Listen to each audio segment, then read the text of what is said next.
This is Asia Trade. We're counting down to Asia's major market opens, especially after the toppling of the government in Syria. We will be watching the Israel-Syria border closely, Heidi. As we're watching also the South Korean government, we still have no clarity on what happens next after President Yoon Suk-yeol survived the impeachment vote over the weekend. We're now hearing from the ruling party that the prime minister should be taking over managing the country, but what that really means in practice is a key question. Just such an extraordinary, geopolitically restive end to 2024, right? And potentially more volatility to come. Of course, we're watching the fall of the Assad regime in Syria, as you say, but also watching to see the potential for a leadership vacuum to be left there, any sort of infighting with the groups that have taken over. Really, what comes next after this hard-fought victory for opposition groups and civilians? A leadership vacuum here in South Korea as well as we await that South Korea market open. We saw, of course, the close sessions of losses for South Korea. Already the Korean won the worst performer this year across Asia. We have been watching the Kospi also at a 3-week low. In fact, when it comes to the small cap Kosdaq index, also already at the lowest level since 2022. As we speak, just moments ago, we heard also from the Financial Services Commission here in South Korea asking financial companies to closely monitor liquidity. We had already spoken to the Financial Supervisory Service Governor Lee Bo-kyun as well, really pledging that they will be watching the markets and implementing any measures necessary. And you can see the open right now. We're down more than 2% for the Kosdaq. We're down more than 1.5% for the Kospi, while the Korean won continues to be under pressure, down 0.3% against the U.S. dollar. We will be watching if we touch again that 2022 low of 14.44 for the Korean won. We're at around that 14.30 at the moment. We do have jobs data later in the week. So what this crisis means for the BOK is already in question. We had seen, of course, that surprise rate cut recently by the Bank of Korea, Heidi. But, of course, we also had data out of Japan.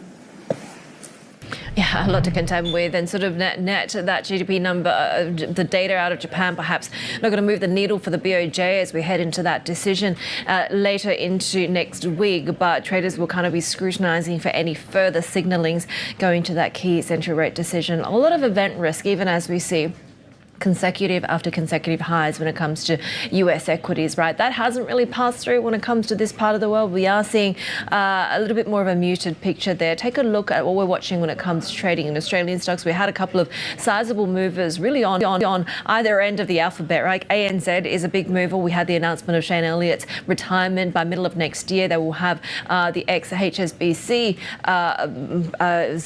Nuno Matos. They're taking over with a whole lot of challenges for ANZ and for banks more broadly, given the uncertainty over the rate environment. Also watching Woolworths saying that there is an impact on the bottom line, but some of those labour disputes may now be resolved, given there were really, sort of almost pandemic era scenes of stock not being available on Woolworths shelves as a result of this ongoing labour action.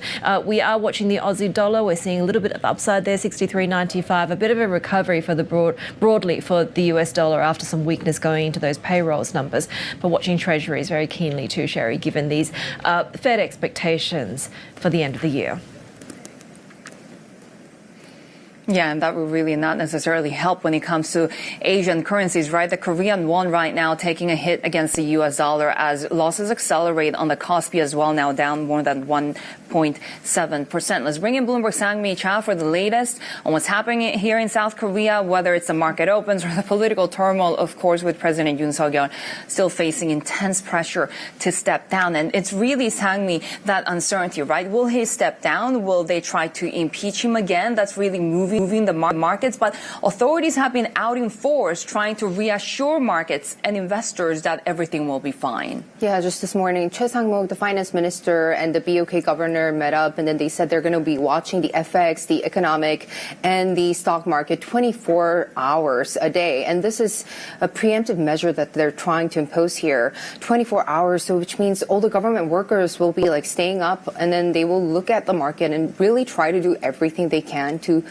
stabilize and calm investors' nerves. And we're seeing the Kospi dropping and starting quite low, and we've seen that from Tuesday last week. We've seen a lot of that intraday swings, and it's fallen about 3% since the martial law last week, but now it's extending that losses. And we're watching very closely when it comes to Kospi, the bear market. It was about 4% since the Friday's close. So we will be looking at whether it really falls below that 20%. It's already the worst, one of the worst benchmark gauges in Asia, right? I think 23.13 is that level for potentially entering bear market. And for the Korean won, also, if we touch that 2022 low of around 14.44, is another marker for investors. But really not surprising, all the uncertainty. To be fair, we haven't seen the markets plunge as much as expected, and a little bit more stabilization happening,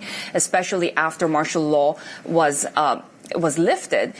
But it's the uncertainty, right? Because we really don't know what's happening on the political side of things. So tell us the latest, because what we heard was that President Yoon was suspended and Prime Minister Han Duck-soo would take over, what that looks like.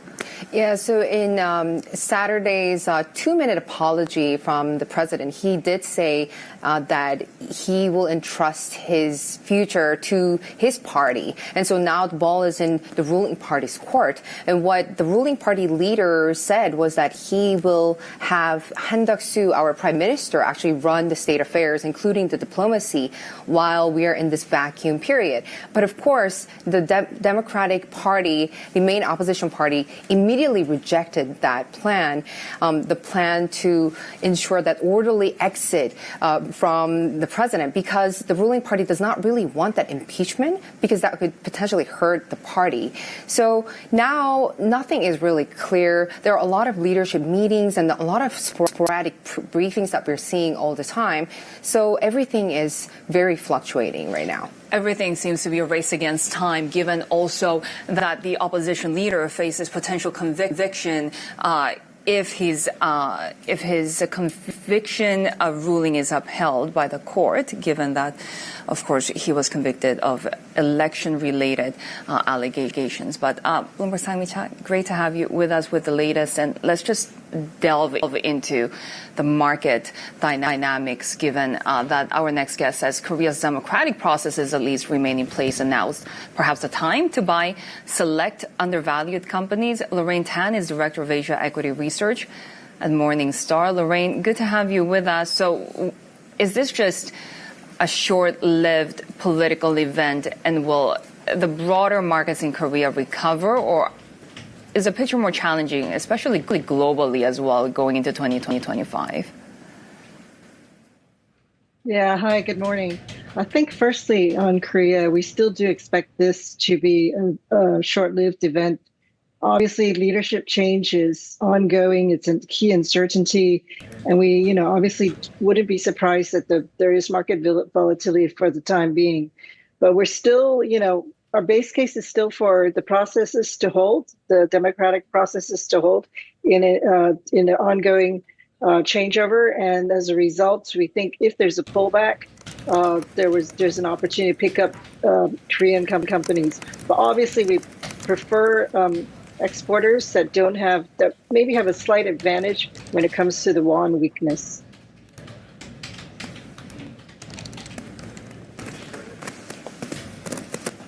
What are the risks going into 2025, not only for South Korea, but for other parts of the world and other countries here in Asia and other currencies, given, of course, the political chaos, and not only here in South Korea, but also we have more tensions in the Middle East, the collapse of the government in Syria, and, of course, an incoming Trump administration threatening tariffs? Yeah, so lots going on for Asian markets. I would say, first and foremost, there's still a lot of uncertainty as to what Trump presidency is going to hold for the next 4 years.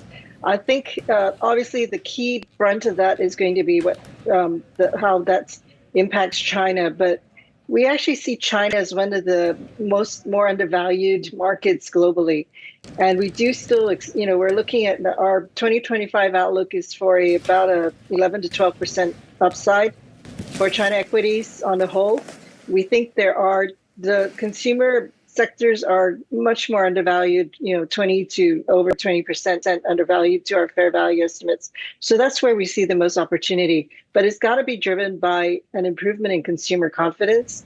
And at this point in time, we do expect things to be bottoming out consumer sentiment-wise, but we still need to see more coming out in terms of fiscal policy. So we're hoping to see more details come through over the next 6 months.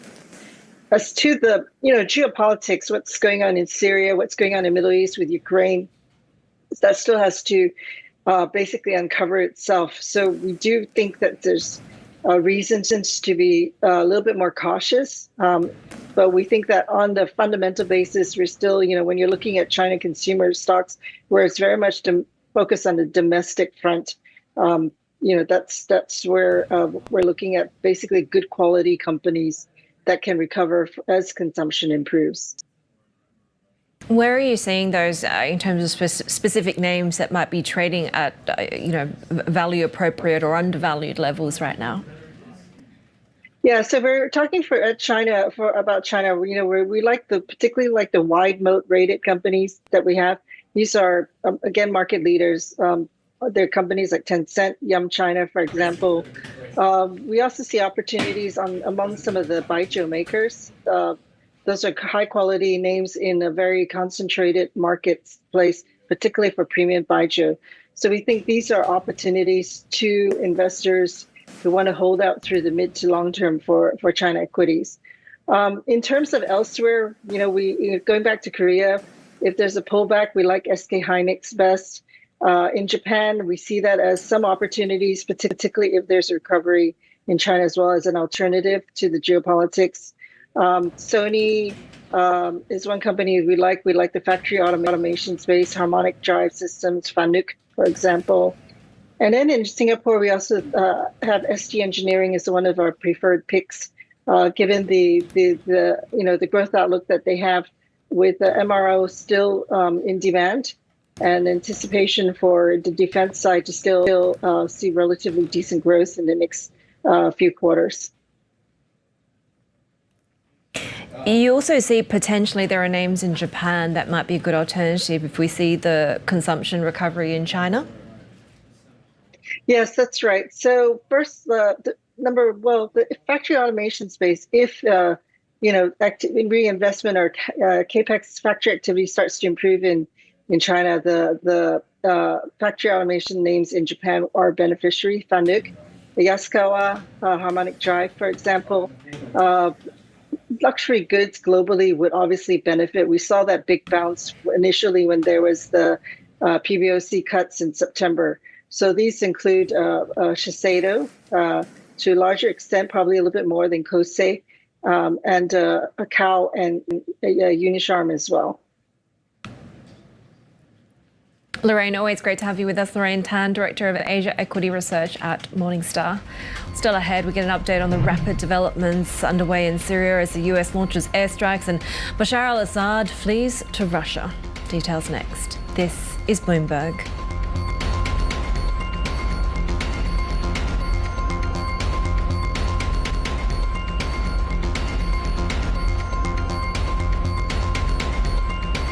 Moment of risk and uncertainty. President Biden there on the end of the Assad regime in Syria. Let's get the latest on that. The toppling of the Bashar al-Assad government after rapid advances by Islamist rebel groups. Bloomberg's Michael Heath has been following these events for us, and since last week we've seen developments really happen very, very quickly.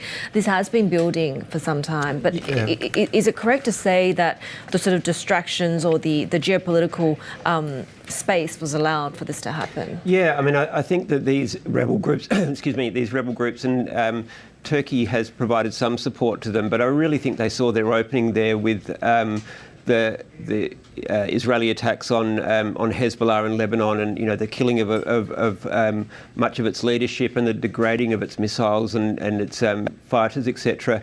And obviously the direct confrontation between Iran and Israel. It really put Iran and it put its proxy forces that have provided a lot of the boots on the ground to support Assad's regime in Syria. It put them on the back foot. And then in Russia, obviously, you've got they're heavily bogged down in Ukraine. And, Russia is not the Soviet Union. It's not a superpower. It can't run two wars at once like that. But I think there is also a degree of perhaps a bit of disappointment in Assad from both of them, from Iran and from Russia, in terms of what they got back for all that they'd put in there. And so when he was sort of left alone, what you often see with these dictatorships when they fall is that the troops or the soldiers, the loyalists at the end, realise that they're fighting for nothing. And so there's no point in dying for a regime that's on its last legs. And so they just sort of dissolve. And that's what we saw here. That's what happened so far. It's interesting you say that, because our previous guest said, Russia doesn't like losers. So there's the question mark over what happens even as he's been given asylum, right? What happens now? Is there the risk of a leadership vacuum? How orderly can the transition be? There's a lot of hope now, but also a lot of risk. Yeah, I mean, look, Assad, that regime was a really, really terrible one. I mean, some of the, barrel bombs on their own people and chemical weapons and this sort of thing. I mean, they did some horrific things to the population during that war.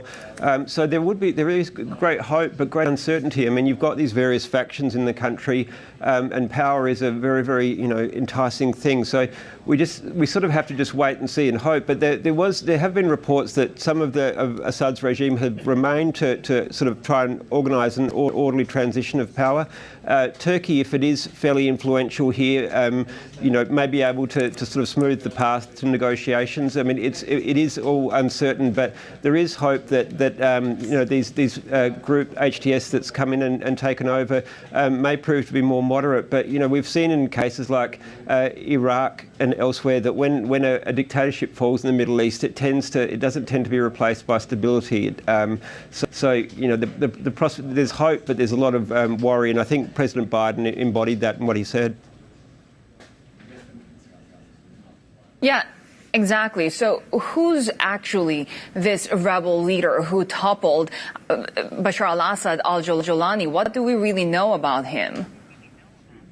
Well, look, not a great deal about the group in general there, Sherry. I mean, they were an affiliate of Al-Qaeda. They've broken away. They've been on the border with Turkey. They have connections with Turkey. And this is sort of one of the interesting things about whether, if they're able to consolidate power, whether they might end up as a Turkish client state. And that would be a really interesting development, because you've sort of had Iran that's been able to project its strength across the region, and the idea that it might be replaced by Turkey, which is President Erdogan, is very ambitious. And there's sort of often been this talk of a neo-Ottoman regime, the old Ottoman Empire that was before Turkey and controlled, Arab states. So look, there's not a lot of detail about them, but what's coming out so far about they're looking for an orderly transition and that they're going to accept all communities. This is a very important one. I mean, there's quite a large Christian community in Syria. Obviously, there's Kurds there. There's a lot. It's quite a diverse place. So the idea that they would be encompassing for those groups, that they're not going to try and crack down on them specifically, that's all positive. But we really just have to wait and see how it unfolds, because when a new government comes in, it's always saying the right things, because it's got to consolidate power. It's what they do that then really is when the rubber hits the road. Bloomberg's Michael Heath there, following the latest developments around Syria. And these are some of the other global stories that we're following. Saudi Arabia is cutting oil prices for Asian buyers by more than expected. A price list seen by Bloomberg shows the Saudi Aramco will sell its main Arab light crude to Asia at a premium of 90 cents a barrel in January, 10 cents cheaper than expected by traders. Oil prices have been under pressure with a lower risk premium, and OPEC Plus delaying an output revival. U.S. President-elect Donald Trump says he has no plans to replace Fed Chair Jerome Powell once he returns to the White House. Last month, Powell said he would refuse to quit office early if Trump tried to oust him. Trump has previously told Bloomberg that as president, he should have a say in monetary policy and setting interest rates. We have more ahead on the Asia trade. This is Bloomberg. The top names in global leadership are on Bloomberg. When it comes to tariffs, we need to be very clear. The European Union is negotiating as a whole, so there's no room to have bilateral agreements. It's a core competency of the Commission. But speaking about the art of the deal, I think a deal can be made when it comes to the US-European trade relations. Nobody covers the top global leaders like Bloomberg. Context changes everything. How can you have dinner with friends without hinting at what you're thinking about? And do you ever get suggestions from your friends at dinner, this is what you should do? And how do you respond when they kind of say, maybe you should lower interest rates? You just keep eating or what? You might define the word friend to mean doesn't ask you about interest rates. So, no, people don't do that generally. You know, people I don't know will always say, hey, cut rates. Somebody said that in the elevator this morning. Did that influence you or no? I said, thank you, sir. You know, and no, but I mean, you know, people say things, but you know, it's fine. So in some parts of the society these days, people are making decisions based on something called artificial intelligence, AI. Have you thought about, you know, calling up ChatGPT and saying, you know, here's all the data we have. What do you think about it would be a good idea? Have you ever thought about that, or they're not going to likely do that? We haven't done that. I mean, we have done little things like we've asked ChatGPT to generate questions for the press conference. And I'm happy to report for any journalists who are here that the questions were not as good as the ones we get from real journalists. So, what about my questions? How do they compare to my questions? Okay. No comment. Right, so they weren't that great. Okay.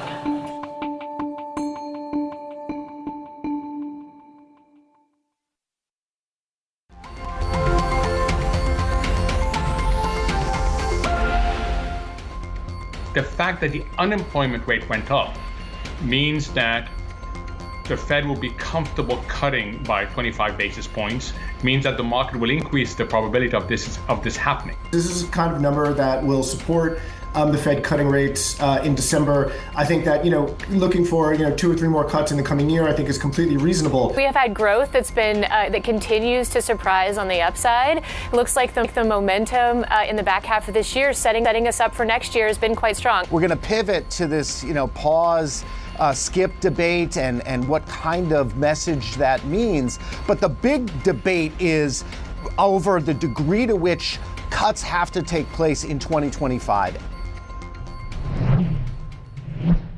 Some of our guests reacting to the U.S. jobs report. U.S. employers picked up hiring, adding 227,000 jobs in November, with an uptick in the unemployment rate and higher than expected wage growth. The latest snapshot of the labor market may nudge the Fed towards lowering interest rates later this month, but investors are also waiting for a key inflation print before policymakers meet next week. Markets are betting on roughly a 90% chance of a rate cut. Acting U.S. Labor Secretary Julie Su has downplayed the slight rise in the unemployment rate for November. She told us the figure is still historically low and indicates a stable economy. This month, we saw the numbers rebound again, and we often look at averages, so the 3-month average, even including that month of relatively low growth because of aberrational factors, is still 173,000. So the picture of this economy, as we've said over and over again, is one of a historic recovery of consistent job growth. And as you all remarked just before this, the unemployment rate remains really low. It, not just as an absolute number, but in the face of really record high levels of labor force participation. And those are all signs of an economy that is, not just recovered, but has been consistently strong and stable and continuing to grow. Yeah, good context there. Of course, we're talking about a slight rise in the unemployment rate, but historically still very low levels. But talk to us about the revisions. This is a puzzle that we were just trying to solve. You had a very small revision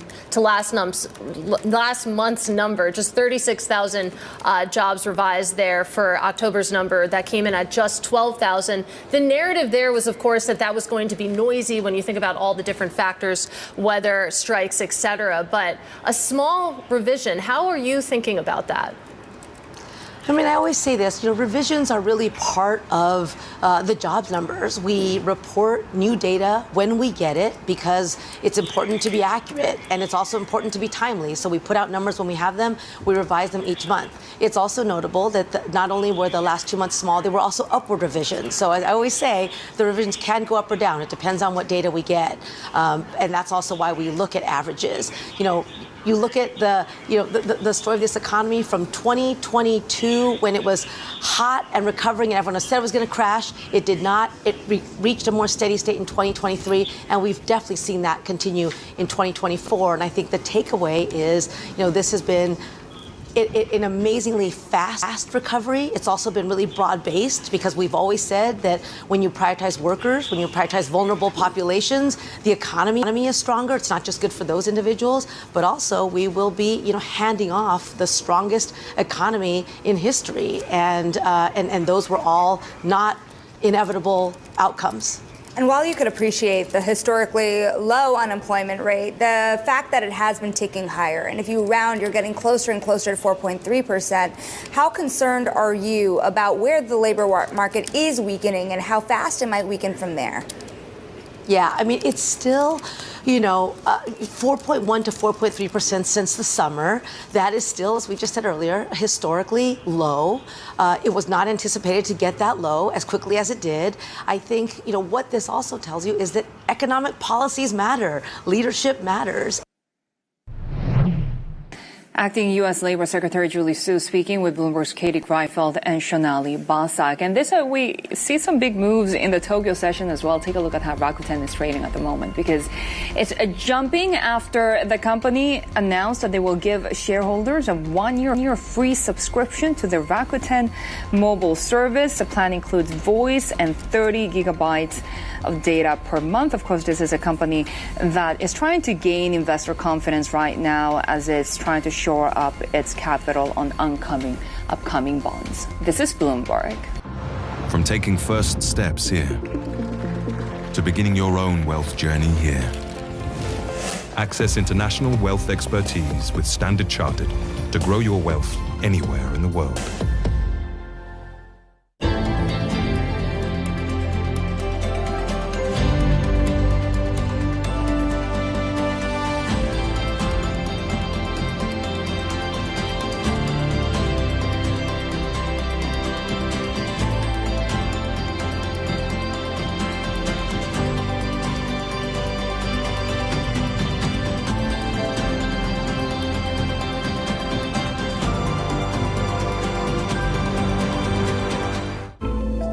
Bloomberg covers the world with unmatched reach and resources.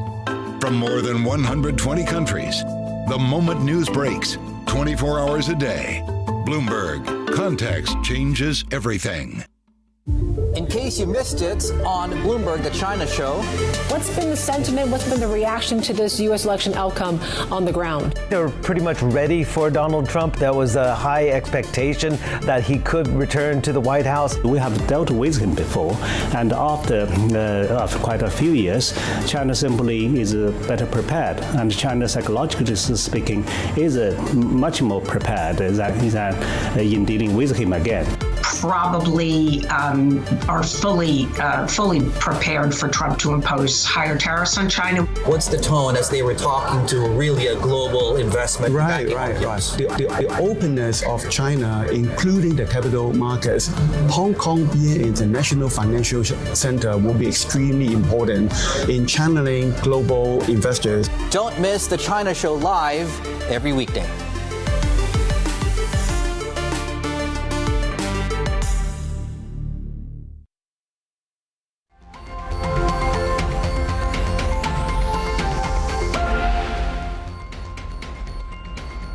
Take a look at what we're watching when it comes to European stock futures just opening for trading. And of course, after last week's drama when it comes to the political situation in France, we're seeing that continuation when it comes to the weakness in French stocks in particular. That relief rally going into the end of last week after months of underperformance could be short-lived. The ongoing political crisis, the strained public finances situation, not just for France, but of course this is becoming sort of a broader theme of European weakness in general. Stocks 50 futures looking a little bit soft there at the moment. Gem and DAX futures pretty much flat at the moment. This, of course, as we continue to also watch the geopolitical implications, right, as whether this sort of sustained rally after the US labour market data can be kept, given we continue to monitor the situation in the Middle East, the toppling of the Assad regime in the government in Syria, and what sort of comes next with shockwaves being sent across the region.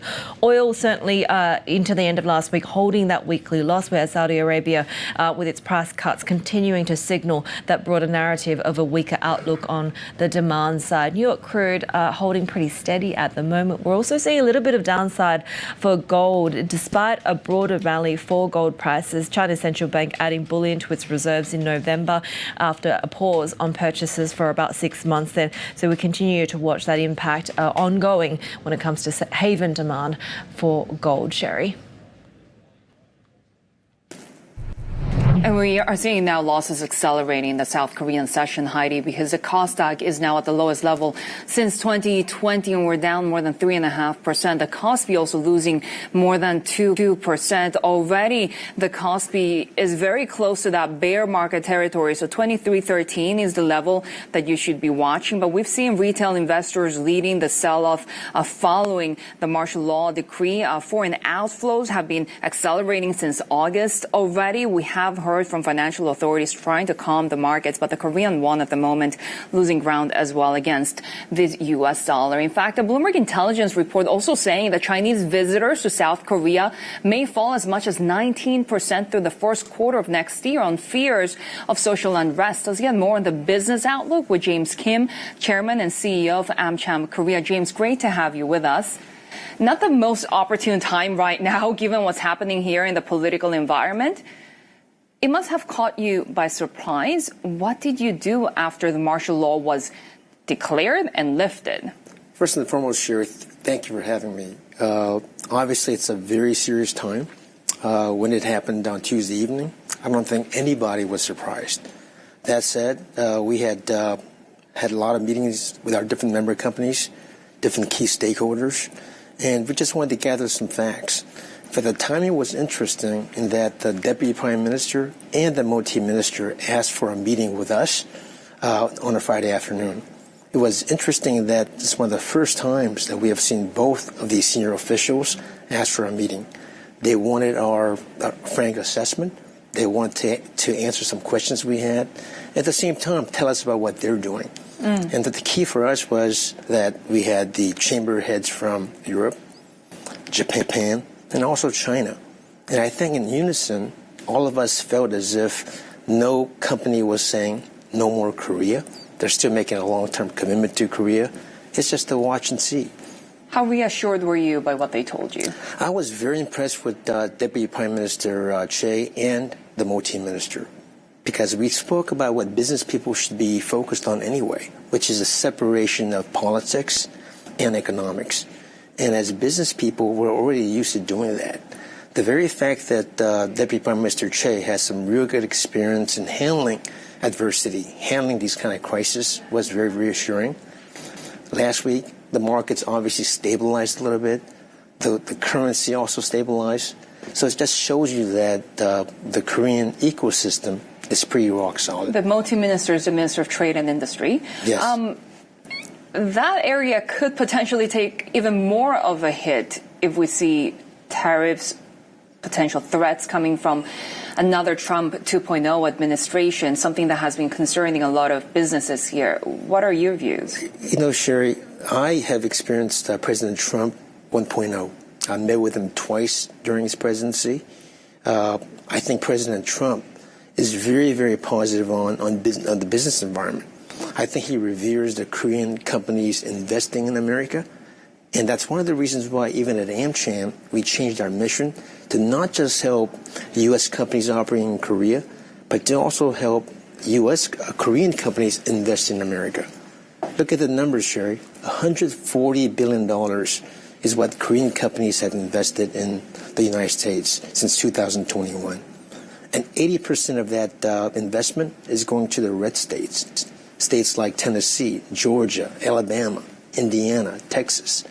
So I think that someone like President Trump really liked that. And as we speak right now, we're taking live pictures of the main opposition party leader, Lee Jae-myung, speaking in the National Assembly. Of course, we have heard directly from Lee Jae-myung here on Bloomberg TV, and he vowed to impeach the president no matter what, that this was a matter of time. But time, of course, is an issue, isn't it? Because that could mean just more potential volatility and uncertainty. As we lack clarity here when it comes to who leads the government, what are AmCham businesses doing when liaising with those stakeholders? Well, if you take a look at how resilient Korea is, first of all, U.S. and Korea have enjoyed 71 years of experience together during the good times, the bad times, but Korea has proved to be very resilient. Take a look at COVID-19. The companies who transformed their business model during COVID-19 have been very successful. Companies like Korean Airlines, they changed their model to go from just the passenger side to cargo. And as a result, they were one of the most profitable airlines during COVID-19. Look at the digital transformation companies have taken. Companies like McDonald's, their drive-through, their delivery platform have changed the game during COVID-19. So companies who are focused on their business, regardless of what happens, I think they're going to be the winner. I know you mentioned about the tariffs under President Trump. I want to talk to you about the trade deficit. Right now, under President Trump 1.0, the trade deficit between U.S. and Korea was around $20 billion. Now it's 50, right? So it could be a concern. However, for American companies that want to help reduce the trade deficit, it's an opportunity for them to sell more into Korea. Companies like semiconductors, right? Autos, auto parts. And anyone who does business with Hyundai and Kias of the world would be very, very positive. Does the domestic demand picture concern you at all? Because many of your businesses, of course, also operate within South Korea. Yes. They do their businesses here. But as we continue to see the political unrest in South Korea and the uncertainty, we are expecting a hit to the Korean economy as well. Will that be an issue and concern in 2025, and how deep could that affect your businesses? I think that we're always looking at things in the long term. If you focus on the short term, I think that's a wrong approach. But on the long term, I think that Korea remains a very healthy opportunity for not just U.S. companies, for other foreign companies to invest here as well. It's a great place. When it comes to the Korean won and the volatility, yes, how does that affect your companies? Well, obviously, it makes it a little bit more difficult because it makes it more expensive to bring in goods from other countries such as the U.S. But as I said before, I believe in the longer-term stability, and that's where we ought to focus on it. Even when we have North Korea, there's always a Korea discount, and of course, they're strengthening ties now with Russia. Absolutely. We do have a lot of geopolitical issues that all of us should be concerned about. But I believe that from the political side, we have really smart people handling the political affairs. And as business people, we should focus on things that we can control. James Kim, really great to have you here with us in Seoul, Chairman and CEO of AmCham Korea. And you heard it. He seems very encouraged and positive so far when it comes to the volatility that we've seen so far. And we've heard from top financial watchdogs as well. They expect the country's corporate governance and shareholder return initiatives to continue despite the political turmoil. We heard from FSS Governor Lee Bo-kyun speaking to us exclusively before Saturday's failed impeachment vote against President Yoon. Regardless of the political situation, this economic team, financial authority, Minister of Economy and Finance will be here for a while. I'll be here for a while. My term ends in June. June, right? And in the meantime, we'll just value program. The essence of value program is that for example, the price of financial sector stocks have fallen a bit last couple of days. They're afraid that if the banks and insurance companies still can have the kind of discretion to make dividend or make buyback purchase of their own stocks. So we like I said, even the opposition party is quite strong about this pro-investment program. And myself, including myself, the economic team will be here at least a year or so. And the ruling party leaders, they're also quite focused on this capital market initiatives. That's why they wanted to launch this revision to Capital Markets Act. So everybody's just supporting this program, regardless of their political orientation. So it's just how it is done and the speed of the whole value program. So that's the little difference that might happen. And you need that credibility from foreign investors at a time when you have political unrest and potentially more instability in the markets. Do you think there's a role for the National Pension Fund here to play? Because you have talked about wanting them to be more active when it comes to market reforms. MPS has been playing a very significant role in Korean domestic capital market, and but I don't think the government can persuade MPS to have more stock in any certain individual,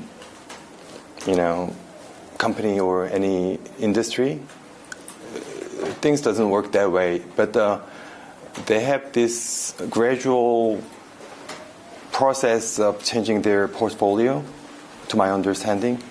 And one of the ingredients of the whole program is that the proliferation of the domestic capital market is essential to MPS's agenda. That MPS is designed to protect the pensions of Korean national people, because the international portfolio is very important. And that's why MPS is going abroad these days.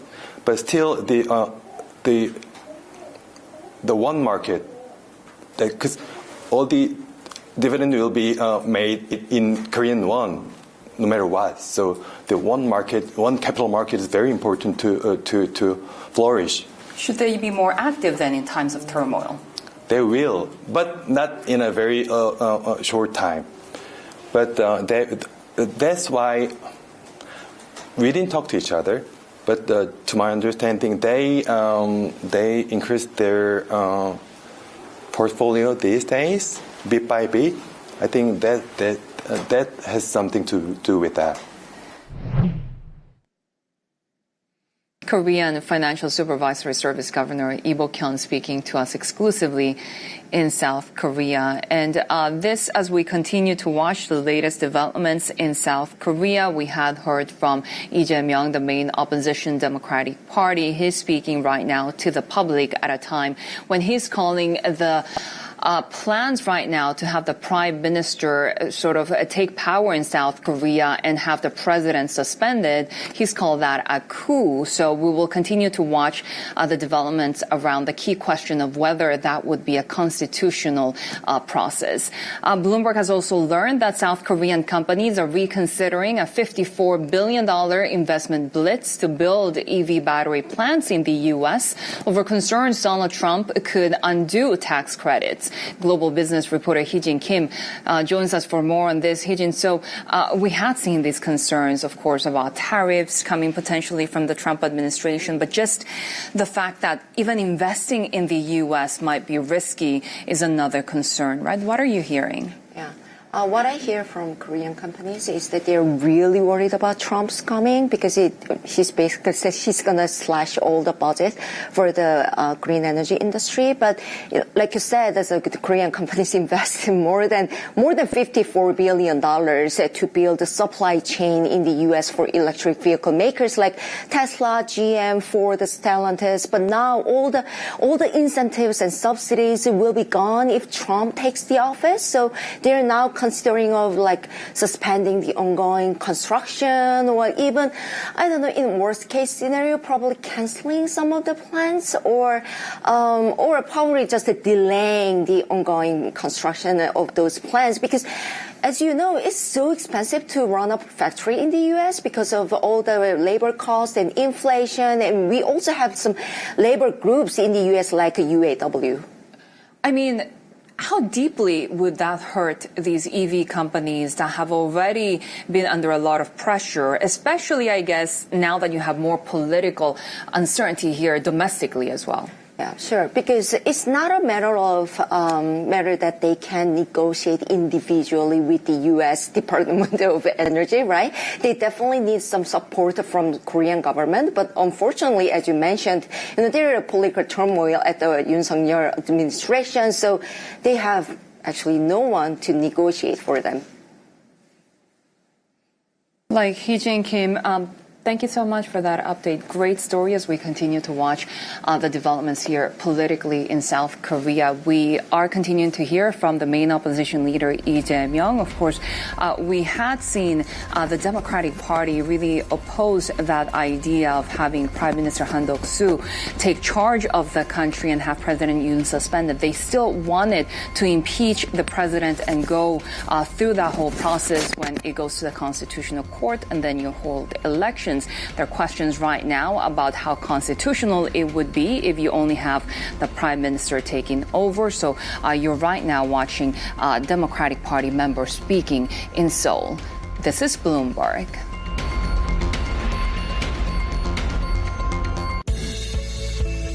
There are no boundaries in cyberspace. Singapore has brought us together with a very important and challenging agenda.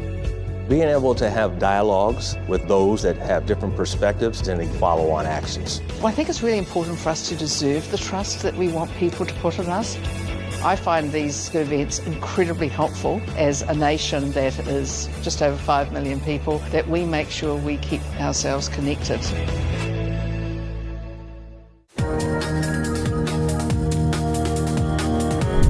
There are many global investors that aren't interested in China anymore, but there's a lot that are. And obviously the local investors have money in China and are doubling down on investing in China. Many of the Asian investors, and in fact a lot of the Middle East investors, the Americans are gone away. Therefore, there's an amazing opportunity to put capital to work and get returns which are excess what you would get in other places. Where there is lack of money, there is usually opportunity. So we continue to build out our business in China. It's just where the money's coming from is different. And so we're raising local money in China for investing and bringing those that choose to be there to invest in China. So it's just a different, where the money's coming from is just different.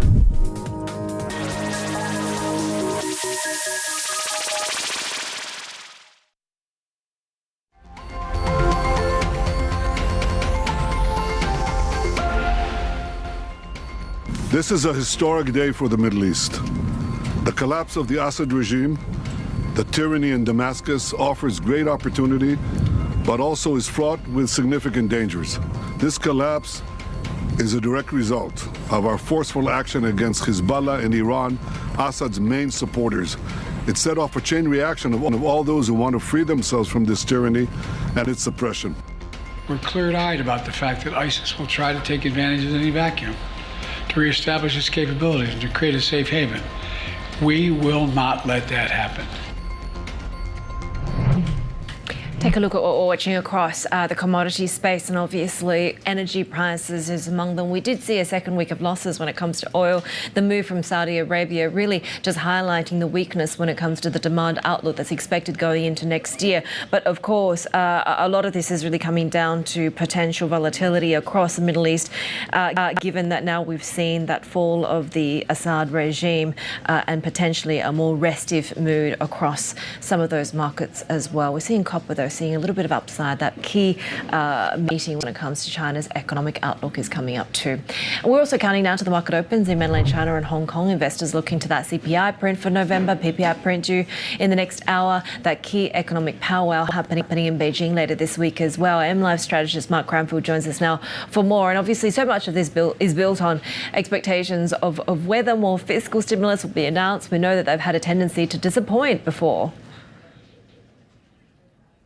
Yeah, it's a very big week for China investors. As you can see, the equity traders were getting quite excited towards the end of last week. They were pushing up Chinese stocks quite well, although there were suspicions there was a helping hand in the background from some of the state-related funds. But anyway, it was a very good close to the week for China stocks, so that starts off this week with a bit of momentum. And of course, American equities had a good finish to the week as well. So the mood should be pretty decent, but their expectations will be very high. They won't be thinking too much about the inflation data. That hasn't been a major concern for Chinese investors for some time. And the PBOC is well ahead of that with easing policy in various respects anyway. But they will like to hear some highlights from the economic meeting this week, which suggests that the fiscal policy will continue to be very supportive for the economy. They'll be looking for headlines that tell them that the fiscal deficit has more room to widen. And if that's confirmed, that will probably give Chinese stocks a good run into year end. There's certainly a very big risk if that they don't say too much this week. We go into a bit of a vacuum period because the next major meeting for Chinese leaders isn't really until about March next year. So certainly a risk that if they disappoint people, that could really help to dull people's view towards the market for quite a while. So certainly a lot resting on what comes out of this week. Nobody's expecting specific numbers, but they will like to hear positive sound bites in terms of, yes, stimulus is going to continue to go. Fiscal expansion is still very much on the way. And we see next year getting the economy up to that 5% growth level that they've been finding it pretty hard to meet so far this year. As you say, it's a big week. We've got rate decisions sort of all over the place. We're looking ahead to the BOJ next week. We've got China. We're also looking kind of for that final puzzle piece for a rate move from the Fed, right? Do you think we could see a surprise on inflation from the US? Really, it's all about what the Fed does in terms of setting up next year and beyond. People will be very surprised if they don't lower interest rates in December. It's almost fully priced in by rates traders already. But obviously, although they won't speak about it specifically, the Fed has probably got some concerns that when the new administration comes in the United States next year, it could have some inflationary consequences for the US economy. So they'll need to manage their expectations from that point of view. So it will either be in the statement or in Jerome Powell's press conference to give a kind of a warning that inflation may not be fully beaten yet.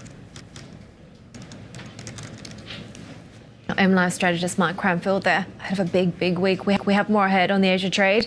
This is Bloomberg.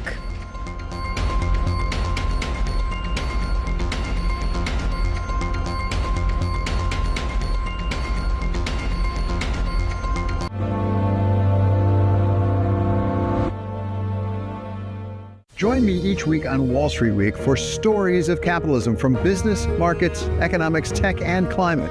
More than what you need to know, it's what you need to think about. Key investors, top executives, global innovators. Join me for in-depth conversations with the biggest newsmakers on the day's top stories. Insight with Haslinda Anand, only on Bloomberg.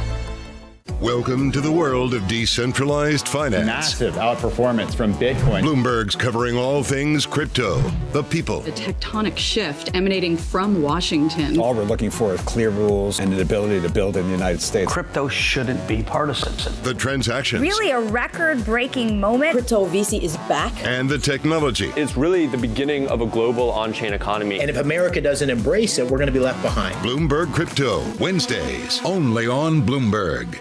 Good morning from our world headquarters in New York. I'm Menace Crennick. And I'm Danny Berger. Let's set your agenda. Bloomberg Brief delivers the market news, data, and analysis you need live every weekday, only on Bloomberg. Context changes everything. Bringing you up-to-the-minute geopolitical news whenever and wherever it happens. I'm David Gura in Rio de Janeiro, Brazil, and this is Bloomberg.